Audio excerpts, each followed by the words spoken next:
మంగ్లీ కేసులో మరో కొత్త సంచలనం చోటు చేసుకుంది. అదేంటంటే అడ్వకేట్ సుబ్బారావు. ఈయన మొదటి నుంచి కూడా ఈ కేసులో ఇన్వాల్వ్ అయ్యి బాధితుల తరపున నిలబడి ఫైట్ చేస్తున్నాడు.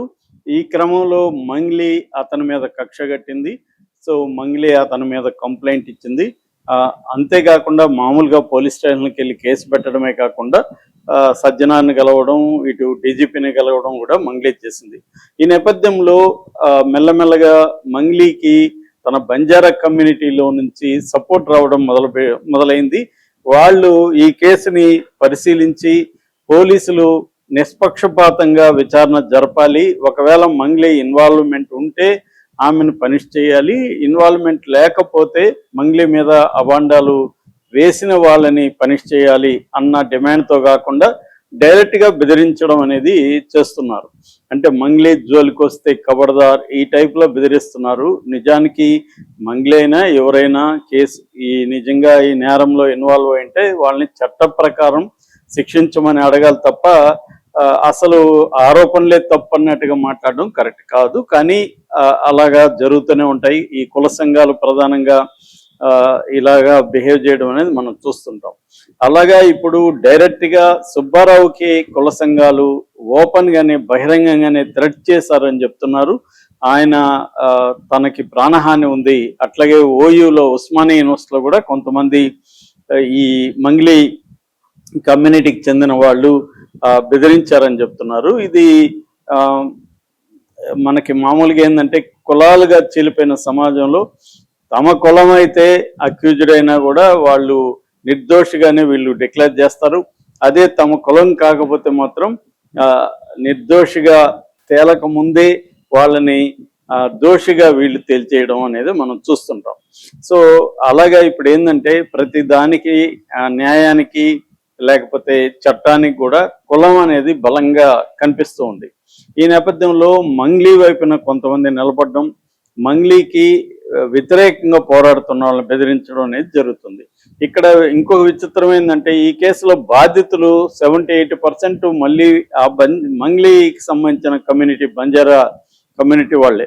ఎందుకంటే మధు రాథోడ్ అలియాస్ రమావత్ మధు, అతను దీంట్లో A1గా ఉన్నాడు. మెయిన్ కల్పరేట్ అతనే డబ్బులు వసూలు చేశాడనేది బాధితులందరూ చెబుతున్నారు. నిన్న ఈ కేసును విచారిస్తున్న ఎకనామిక్ అఫెన్సెస్ వింగ్ డీసీపీ కూడా ముత్యం రెడ్డి కూడా అదే చెప్తున్నాడు. అంటే 130 మంది ఇప్పటి వరకు బాధితులుగా తేలారని, 12 కోట్లు వసూలు చేసినట్టు తమ దృష్టికి వచ్చిందని చెప్తున్నాడు. ఇవి కాకుండా సిఐడి 4 కేసుల్ని మధుకు సంబంధించి విచారిస్తుంది. అలాగే మధుని కస్టడీలో కూడా తీసుకున్నారు. సో క్లియర్గా మధు రోల్ అయితే కనిపిస్తుంది. మధు మంగ్లీతో టచ్లో ఉన్నట్టు, మంగ్లీకి ఒక నెక్లెస్ 4.5 లక్షల విలువ చేసే నెక్లెస్ ఆ బర్త్డే గిఫ్ట్కి కొన్నట్టుగా కూడా అతని ఫ్రెండ్ అభిషేక్ కూడా మీడియాకి చెప్పాడు. అలాగే 25 లక్షలు ఆమెకు ట్రాన్స్ఫర్ చేసినట్టు కూడా వార్తలు వస్తున్నాయి. ఇవన్నీ నిజమా అబద్ధమా అనేది మీడియా కానీ లేకపోతే వేరే వాళ్ళు కానీ డిసైడ్ చేయకూడదు. ఇది నిష్పక్షిక విచారణ జరిగి ఆమె రోల్ ఏమైనా ఉందా, ఎందుకంటే బాధితులు డైరెక్ట్గా ఆమెను చూసో ఆమె మమ్మల్ని డబ్బులు అడిగిందనో ఆమె అకౌంట్లకు డబ్బులు పంపించామని చెప్పట్లేదు. కానీ మంగ్లీ ఫ్లాట్కి మధు తీసుకెళ్ళాడు, మంగ్లీతో ఫోటోలు దిగాడు, మంగ్లీ వాళ్ళ చిన్న చెల్లెల్ని పెళ్లి చేసుకోబోతున్నానని చెప్పాడు. అలాగే మంగ్లీ తమ్ముడు శివ కూడా ఇందులో ఇన్వాల్వ్ అయినట్టుగా బాధితులు చెప్తున్నారు. కాబట్టి ఇదంతా కూడా తేలాల్సింది పోలీసు ఎంక్వైరీలో. అంటే ఇక్కడ 2 డిపార్ట్మెంట్లు దీని మీద ప్రధానంగా ఈ కేసు మీద పనిచేస్తున్నాయి. ఒకటేమో సిఐడి, రెండోదేమో ఎకనామిక్ అఫెన్సెస్ వింగ్.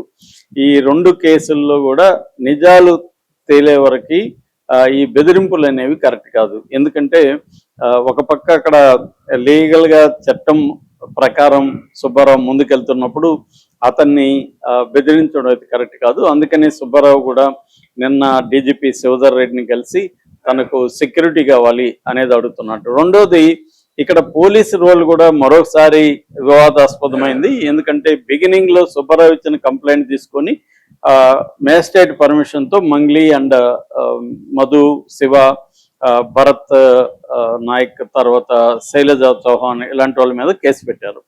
కానీ ఎప్పుడైతే మంగ్లీ ఇటు సజ్జనాన్ని కలిసిందో ఆ తర్వాత మొత్తం సీన్ మారిపోయిందని సుబ్బారావు ఆరోపిస్తున్నాడు.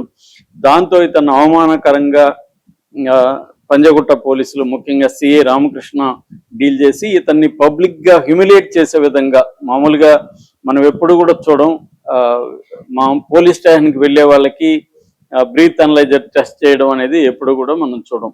కానీ ఈసారి అది అతన్ని పబ్లిక్ గా 100 మంది ముందు అతను చేయడం, దాంతో అతని హైకోర్టుకి వెళ్ళడం, హైకోర్టు కూడా సీరియస్ గా తీసుకొని ఇది ఏ అధికారంతో చేశారు, ఏ చట్ట ప్రకారం చేశారు అనేది సీరియస్ గా అడిగింది. ఈ నేపథ్యంలో రామకృష్ణ సస్పెన్షన్ గురవబోతున్నాడు అని వార్తలు వస్తున్నాయి. అందుకని రామకృష్ణ కూడా తన మీద పగ పెంచుకున్నాడని సుబ్బారావు చెప్తున్నాడు. సో అందుకని ఇటు రామకృష్ణ పగ పెంచుకున్నాడు కాబట్టి ఆయన ఏమన్నా చేసే అవకాశం ఉంది. అలాగే మంగ్లీని సపోర్ట్ చేస్తున్న ఈ కుల సంఘాలు కమ్యూనిటీ సంఘాలు ఏవైతే ఉన్నాయో అవి వాటి నుంచి కూడా తనకి థ్రెట్ ఉందనేది సుబ్బారావు ఫీల్ అవుతున్నాడు.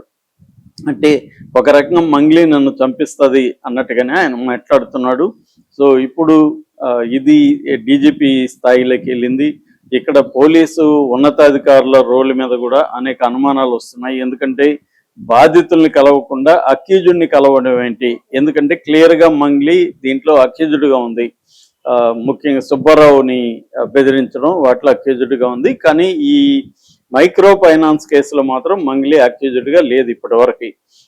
కానీ బాధితులు ఇండైరెక్ట్ గా మంగ్లీని చూసే ఇచ్చాము, మంగ్లీ పేరు వీళ్ళు చెప్పారు, మంగ్లీకి బంధువులు అని చెప్పారు, మంగ్లీ షోలకు వెళ్ళారు, మంగ్లీతో కూడా తిరిగారు, మంగ్లీ బర్త్డేకి, ఎందుకంటే బర్త్డే అనేది ఇన్వైటీస్ ఓన్లీ, అదేమి పబ్లిక్ ఫంక్షన్ కాదు, దానికి మధు వెళ్ళాడంటేనే అతనికి ఇన్విటేషన్ ఉంది. అలాగే మంగ్లీ డ్రైవర్లతో నిరంతరం టచ్ లో ఉంటాడని కూడా అభిషేక్ చెబుతున్నాడు, అంటే మధు అనుచరుడు. సో క్లియర్ గా మంగ్లీకి మధుకి అయితే క్లోజ్నెస్ అయితే ఉంది, పరిచయాలు అయితే బాగున్నాయి అనేది అర్థమవుతుంది. కానీ మంగ్లీ రోల్ ఉందా దీంట్లో, మంగ్లీకి ఇందులో డబ్బులు వెళ్ళాయా, ఇవన్నీ ఇంకా పోలీసులు అయితే తేలాలి. ఇది ప్రాథమిక దశలోనే ఉంది. అందుకని డీజీపీ ముత్యంరెడ్డి కూడా మేము ఇప్పుడు కస్టడీకి తీసుకున్నాం మధుని, దీన్ని తీసుకున్న తర్వాత మధుని కంప్లీట్గా విచారించి డాక్యుమెంటల్ ఎవిడెన్స్ ఏంటి, తర్వాత ఈ ట్రైల్ ఆఫ్ మనీ అంటే ఈ కలెక్ట్ చేసిన మనీ, ఇప్పటి వరకు ఉన్న మనీ 130 మంది దగ్గర 12 కోట్లు అని చెప్తున్నారు. కాబట్టి ఆ మనీ ఎక్కడి నుంచి ఎక్కడికి ట్రావెల్ అయింది అనే దాన్ని కూడా పరిశీలిస్తున్నారు. దీని తర్వాత ఈడీ కూడా రంగంలోకి దిగే అవకాశం ఉంది. మరి ఏం జరుగుతుందో చూడాలి. ఏదైనా సుబ్బారావు అయితే తనకి ప్రాణహాని ఉంది, సెక్యూరిటీ కావాలనేది పబ్లిక్ గానే డిమాండ్ చేస్తున్నాడు.